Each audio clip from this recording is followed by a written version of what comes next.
கப்பலும் போகுது. அந்த கண்டெய்னர் சரக்கு கப்பல் தான் இது, போயிட்டுருக்கு. நாம் இப்போ கரைக்கு வந்துட்டுருக்கோம். காற்றும் வேகமாக இருக்குது. கப்பலும் வந்ததுனால கப்பலையும் சேர்த்தே நாம் காணொளி பதிவு பண்ணி பதிவிறக்கம் பண்ணலான்னு தான் காணொளி பதிவிடுகிற உறவுகளை பாருங்கள். அருமையான கப்பல், சரக்கு கப்பல் தான்.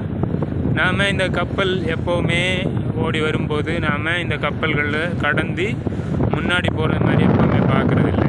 கப்பல்களுக்கு பின்னாடி போகிறதுக்கு தான் நாம் பார்க்குறது. என்னென்னா கப்பல் எப்போவுமே வேகமாக வரக்கூடியது.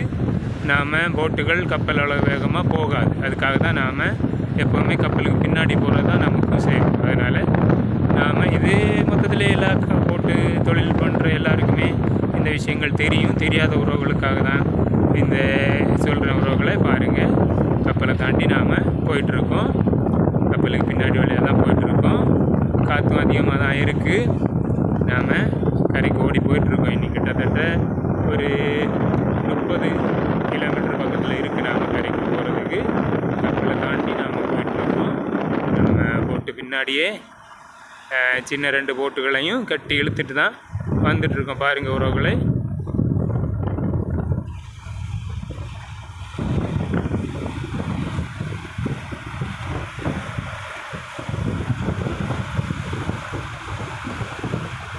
காற்று அதிகமாக இருக்கிறதுனால நான் பேசுகிறது சரியாக கேட்குமா என்னன்னு தெரியல. இருந்தாலும் நான் பேசுகிறேன்.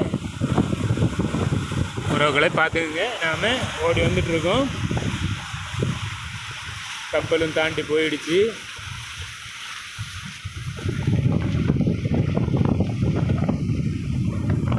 நம்மளோட பெரிய போட்டில் நின்று தான் நான் காணொளி பதிவு பண்ணிகிட்ருக்கேன். உறவுகளை பாருங்கள். இதான் நம்மளோட பெரிய போட்டு.